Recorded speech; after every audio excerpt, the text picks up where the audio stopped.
کله چې زه یو ملحد سره مناظره کوم د خدای د شتون په اړه، نو لومړی کار چې زه کوم هغه دا دی چې هغې ته مبارکي وایم. خلک حیران شي چې ډاکټر ذاکر نایک ولې یو ملحد ته مبارکي وایي.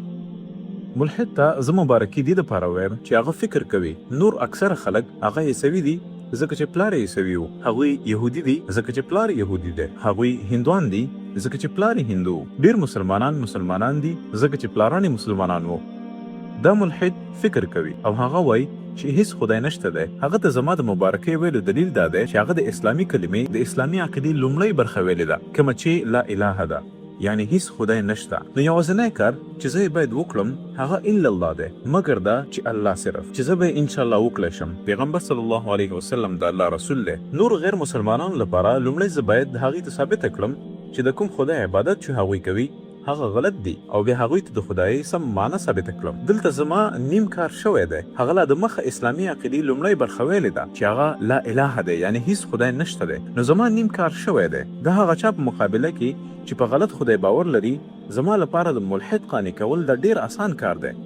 کله چې زه ملحد سره وینم، زه له هغه دا پوښتنه کوم چې د خدای تعریف څه شی دی، تر څو چې یو څوک ووایي چې فلانکی شتون نه لري. که هغه د یو فلانکي څیز په تعریف باندې پوهه نه وي، هغه نشي ویلی چې فلانکی شتون نه لري. که هر څوک وایي چې خدای شتون لري، هغه باید د خدای په تعریف باندې اول پوهه شي. که نه وي پوهه، نو هغه دا نشي ویلی چې خدای شتون نه لري. د مثال په طور که زه چېرته وایم چې دا یو کتاب دی، دې لپاره چې یو څوک ووایي چې دا کتاب نه دی، هغه باید د کتاب تعریف وپېژني. کله چې هغه د کتاب په تعریف باندې پوهه نه وي، هغه نشي ویلی چې دا یو کتاب نه دی. ځینې خلک به بحث وکړي او وایي به چې نه، که زه د هغه شي په تعریف پوهه شم چې ته یې پوښتنه کوي، نو زما لپاره د کتاب په تعریف پوهېدل اړین نه دي. د مثال په توګه که زه ووایم چې دا یو قلم دی، د دې لپاره چې تاسو ووایئ چې دا قلم نه دی، تاسو باید د قلم په تعریف باندې پوهه شئ. یو څوک به ماته ووایي چې نه ذاکر وروره، زه پوهېږم چې دا یو پن دی. نو ځکه چې زه پوهېږم دا یو پن دی، زما لپاره د قلم تعریف پوهېدل لازمي نه دی او زه ویلی شم چې دا قلم نه دی. دا منطق سم نه دی. اکثر وخت دا شاید سم وي، مګر همیشه نه. د دې لپاره چې زه تاسو ته ووایم چې دا قلم نه دی، تاسو باید د قلم په تعریف باندې پوهه شئ. ستاسو ځواب یوازې په دې پوهېدلو سره چې دا یو پن دی، ستاسو دا ځواب چې دا قلم نه دی ځکه زه پوهېږم چې دا پن دی، ستاسو دا ځواب کله غلط او کله سم کېدی شي. ځکه چې په عربي او اردو کې د قلم معنا دا پن دی، په عربي کې د قلم معنا پن دی، په اردو کې هم د قلم معنا دا پن دی. نو که تاسو د قلم په تعریف باندې پوهه نه وئ، تاسو به وایئ چې نه دا قلم نه، دا یو پن دی. همدا وجه ده چې په منطقي توګه د دې ویلو لپاره چې دا قلم نه دی، تاسو باید د قلم تعریف باندې پوهه شئ. تاسو کېدای شي ووایئ چې دا یو پن دی، مګر کله چې تاسو په دې خبره باندې پوه شئ چې دا قلم او پن دواړه یو شی دی، بیا به تاسو هیڅکله دا ونه وایئ چې دا قلم نه دی، بیا ځکه چې تاسو دواړو نومونو باندې اوس پوهه شوئ. بیا به تاسو ووایئ چې دا یو قلم هم دی او پن هم دی. له همدې امله د دې ویلو لپاره چې پلانکی شی دا شتون نه لري، تاسو باید د هغې فلانکي شي په تعریف باندې پوهه شئ. نو په همدې ډول کله چې ملحد وایي چې خدای شتون نه لري، لومړی شی چې زه له هغه څخه پوښتنه کوم هغه دا دی چې د خدای تعریف څه دی. که هغه د خدای په تعریف باندې پوهه نه وي، هغه نشي ویلی چې خدای شتون نه لري. تاسو پوهېږئ ولې؟ ملحد په خپله شاوخوا کې ګوري چې د کوم خدای عبادت چې نور خلک کوي، هغه خدای خوراک ته اړتیا لري، هغه خدای آرام ته اړتیا لري، هغه خدای خوب ته اړتیا لري، هغه خدای کومک ته اړتیا لري. هغه وایي زه په داسې خدای باور نه لرم. شاید د هغه مور او پلار مذهبي وي، شاید دوستان یې مذهبي، مګر د هغه عقل او د هغه منطق به نه مني چې څنګه یو څوک زما په څیر خوراک ته اړتیا لري، زما په څیر آرام ته ضرورت لري، هغه کس څنګه خدای کېدی شي؟ ملحد اکثره وخت کې دا فکر کوي، یو داسې کس چې څنګه خدای کېدی شي چې کومک ته اړتیا لري، یو داسې کس څنګه خدای کېدی شي چې هغه مړ کېدلی شي. نو همدا دلیل دی چې هغه وایي چې زه په خدای باور نه لرم. د مثال په توګه کله چې څوک ماته وایي زه په هغه اسلام باور نه لرم چې یو ترهګر مذهب یا دهشتګرده مذهب دی، زه په هغه اسلام باور نه لرم چې انساني حقونو خلاف مذهب دی، زه په هغه اسلام باور نه لرم چې د ښځو د حقونو په خلاف مذهب دی، زه په هغه اسلام باور نه لرم چې هغه غیر منطقي مذهب دی، زه په هغه اسلام باور نه کوم کوم چې غیر علمي مذهب دی. زه هغې ته وایم حتی زه هم په داسې یو اسلام باندې باور نه کوم چې هغه د انساني حقونو خلاف مذهب وي، زه هم په داسې یو اسلام باندې باور نه کوم چې د ښځو د حقونو په خلاف باندې مذهب، زه هم په داسې یو اسلام باندې باور نه کوم چې هغه یو غیر منطقي مذهب وي، حتی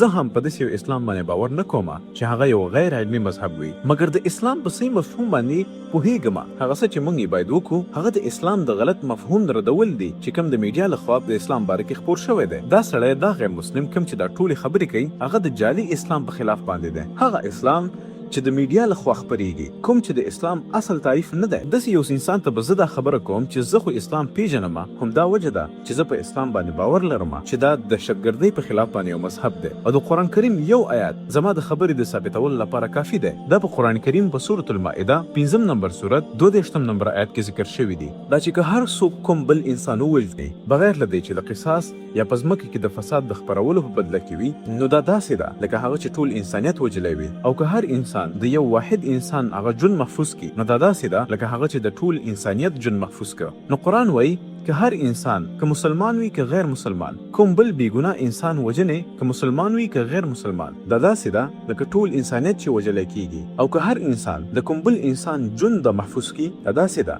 لکه چې د ټول انسانیت ژوند د محفوظ کړي. د قرآن کریم دا یو آیات د دې ثابتولو لپاره کافي دی چې اسلام د دهشتګردۍ په خلاف دی. د ځمکې په مخ هیڅ داسې بل مذهب نشته دی، د ځمکې په مخ د فلسفې هیڅ داسې کتاب نشته دی چې داسې خبره کوي. زه په ښکاره توګه یو مسلمان دا وایم چې که تاسو یو انسان بېګناه وژنئ، تاسو ټول انسانیت وژنئ، او که تاسو یو انسان محفوظوئ، تاسو ټول انسانیت محفوظوئ. زه په اسلام باور لرم ځکه چې زه پوهیږم چې اسلام د انساني حقونو په خلاف مذهب نه دی. دا په قرآن کریم کې په سورة الحجرات 9 نمبر سورت 13 نمبر آیت کې ذکر شوی. دا وایي ای خلکو موږ تاسو له یو نارینه او ښځې څخه پیدا کړي یاست او تاسو مو په قومونو او قبیلو کې ویشلي یاست تر څو تاسو یو بل وپیژنئ، نه دا چې تاسو یو بل سپک وګڼئ یا نفرت وکړئ. د الله تعالی په وړاندې په تاسو کې ټولو کې د عزت خاوند هغه څوک دی چې تقوا لري. د قضاوت یوازینی معیار په اسلام کې هیڅ انسان د بل انسان د پاسه په جنسیت، مالداري، عمر یا د رنګ له امله هغه نه غوره کیږي. یوازینی لاره چې تاسو غوره کېدلی شئ هغه تقوا ده، هغه د الله تعالی نه ویره ده،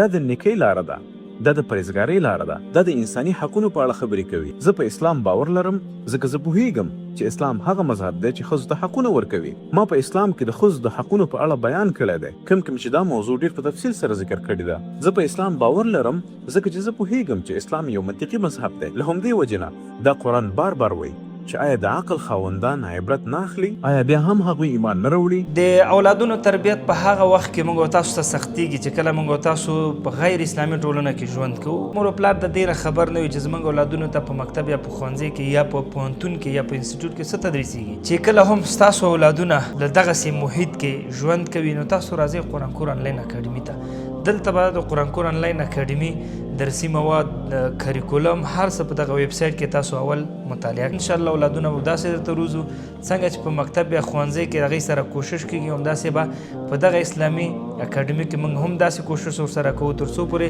دغه زموږ او ستاسو اولادونه داسې وروزو چې په آینده کې موږ تاسو د ملامتیا ګوته ځان ته ونه نیسو. همدا اوس په دغه نمبر موږ سره اړیکه کې شئ، انشاءالله ستاسو اولادونه به داسې تربیه کوو چې تاسو به خوشحاله